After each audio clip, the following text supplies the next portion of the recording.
Ассаляму алейкум, меня зовут Лия Ибрагимова. Мне 18 лет, у меня спинально-мышечная атрофия второго типа.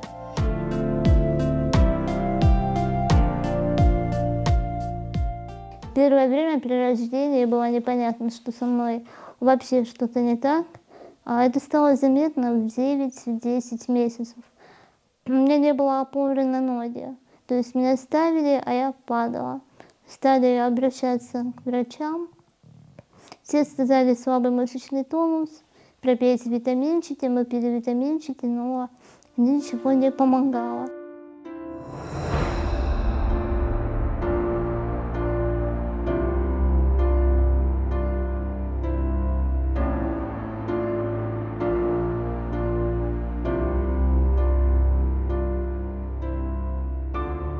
Аношка не поверила сначала в диагноз.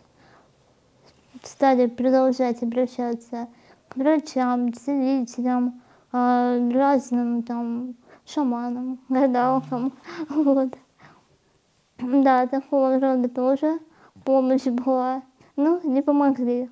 Говорили, там 8 лет пойдет, в 10 лет встанет, денежку занесите, мы вам нагадаем. Вот.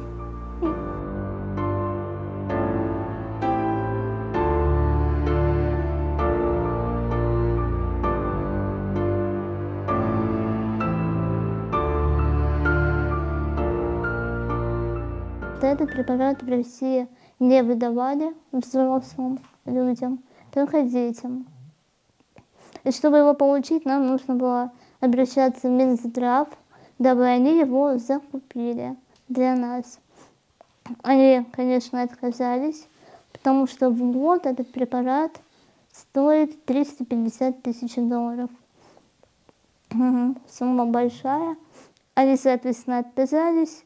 А после этого мы подали в суд, мы в суде выиграли, а они написали апелляцию. Вот. Потом был второй суд, уже Верховный, и там снова суд встал на нашу сторону, и препарат закупили.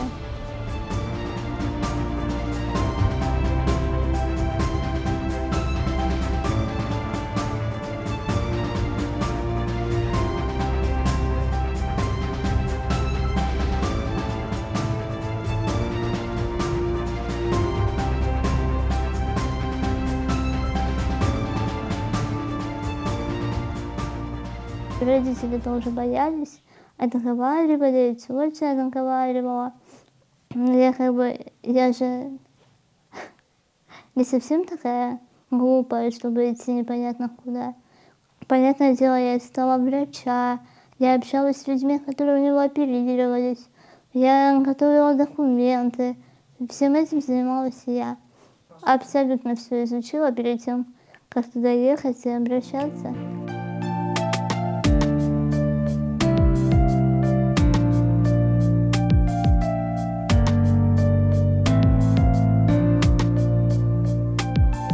Веб-дизайн зацепил именно тем, что там нужно креативное мышление. Это на самом деле двоякая профессия, потому что 50% работы состоит в том, чтобы что-то придумать оригинальное и подумать, как это реализовать в макете. А 50% это все-таки работа уже направленная на удобство пользования этим сайтом.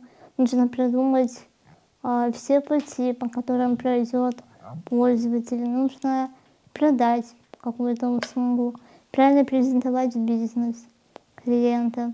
Я нашла свою профессию, мне и та, и другая часть профессии нравится, поэтому я не собираюсь ее бросать, планирую только дальше развиваться.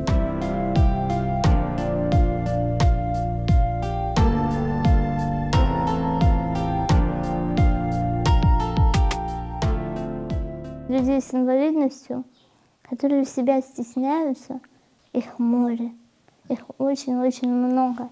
Я мало видела представителей именно инвалидов, которые не стесняются показать что-то.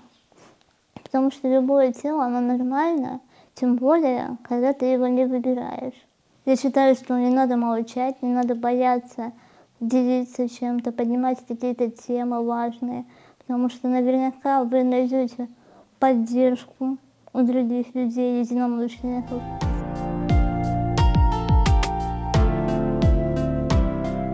Быть, конечно, полезным для других людей, для общества, стремиться помогать другим людям, не быть равнодушным, потому что, помогая другим, вы и сами становитесь значимее для себя самого. Все-таки не тратить жизнь попусту, потому что времени мало. Как бы ни казалось, что его много, его мало, его всегда мало.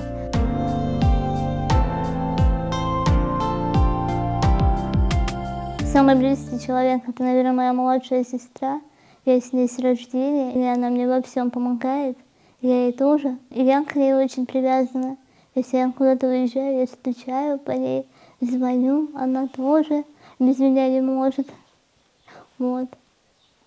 Ну и, конечно, мои друзья. Яна, Женя, привет.